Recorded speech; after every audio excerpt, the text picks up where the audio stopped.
Hello and welcome back to my channel. Today we're going to do something interesting and different. We're going to sew.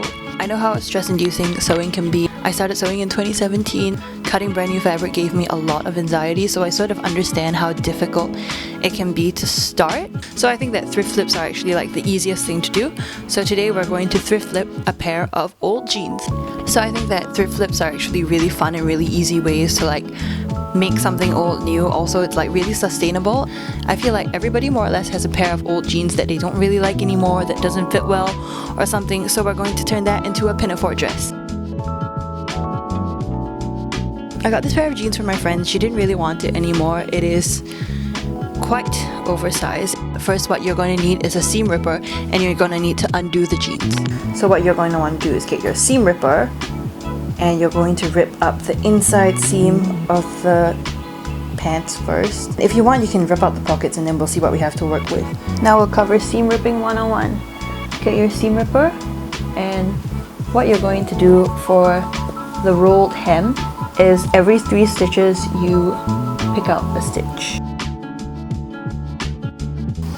With a little bit of wrestling, it should come apart. And you keep doing that until the rolled hem is done. So once you have the cuff ripped up, this is where the fun part begins. What you're going to do is slip it to the pointy side facing up, get it in here, and just keep going.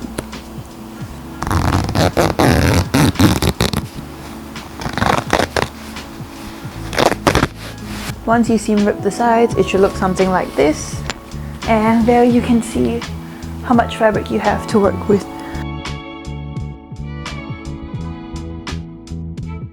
I think for now I'll undo the elastic of the waistband, take out the pockets, and then see what to do after that. And it's been 2 days, so what I did was seam rip the jeans until it's like one leg, to seam rip it like this. And I left it for 2 days because I have yet to cut it, because cutting things makes me very anxious. So I left it on the ground for 2 days and waited until 4 a.m. because that's when your inhibitions are lowered, so I cut it at 4 a.m. But if you're a normal, regulated human being, you don't need to be like me. We're going to use the bottom of the jeans to be the top, so we turn it upside down because the bottom is wider and hips are wider than shoulders usually. Are they? Oh, yeah. So we fold the jeans in half. I decided to trace a vest that I apparently had. I think the trick is to stop overthinking it. I've laid this on my floor and I've stared at it for 15 minutes and I'm just gonna do it. Okay.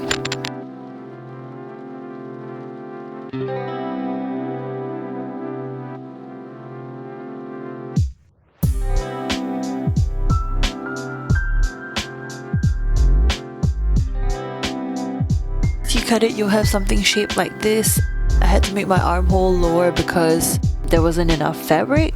And now we're going to measure the length down. I think I need about 33 inches for it to look kind of decent. So basically we're going to follow the line of the pocket and cut it across. That will give you a piece that looks like this, and this at the bottom. And I'm aware that the curvatures are still left here, but honestly, I might leave them, or I might patch them up with the scrap fabric that we made, but we'll see.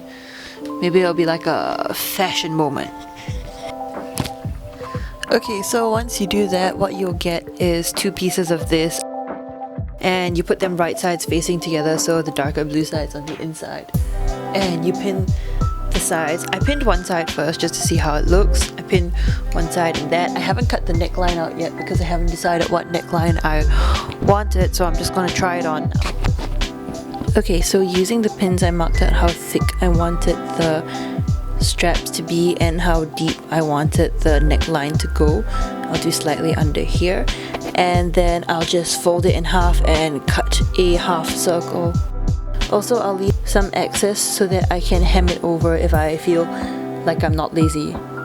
So to cut out the neck hole, what you're going to do is fold it in half, trace it with chalk and cut it.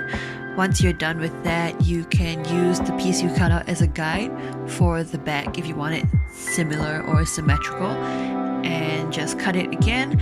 Afterwards, you pin both sides by the straps, right sides facing together, and and you pin along one side, and then you're ready to start sewing.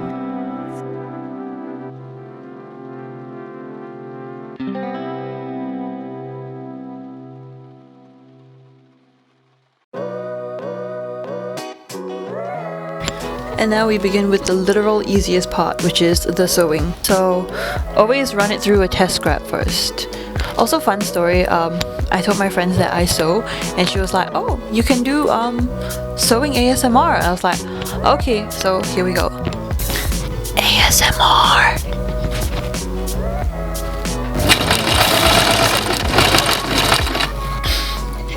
It really isn't that calming. It sounds loud and obnoxious. Okay, so let's start sewing.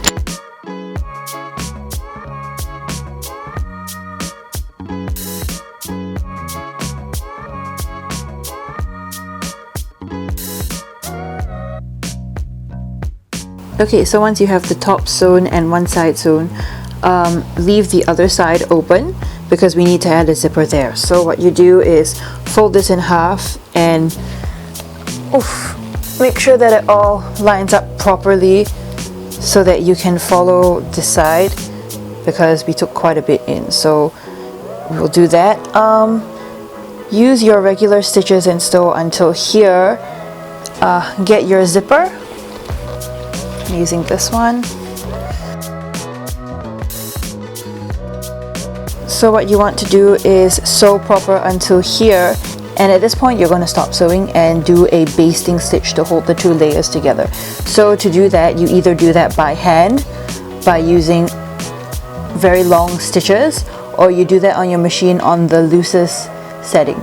Okay, so once you've sewn up to the line that you've marked, what you're going to do is do a basting stitch.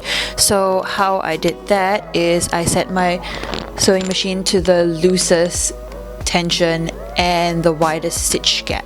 So starting from where you left off, we'll just get your foot down.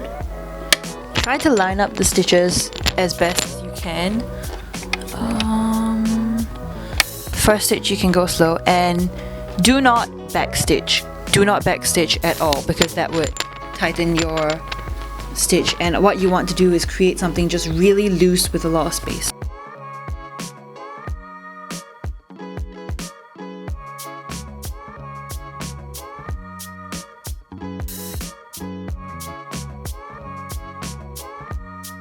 What you want to do is press the seam open here, cut off any excess, and you can start attaching your zipper.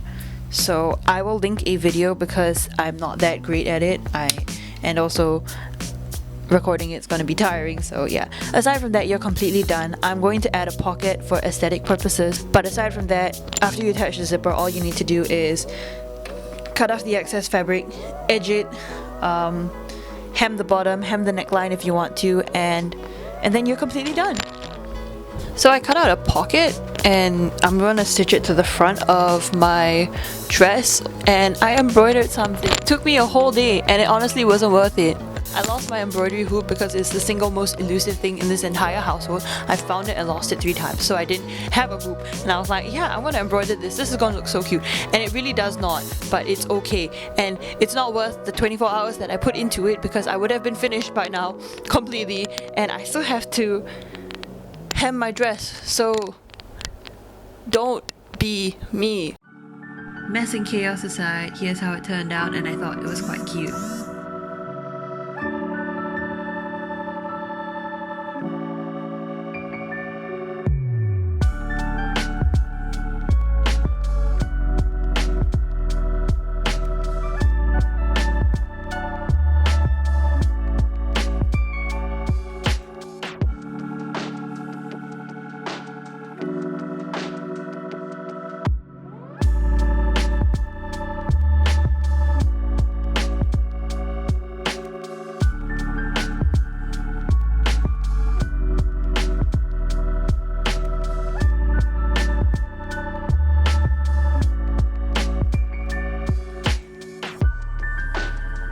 Also, thank you so much for watching if you made it to the end.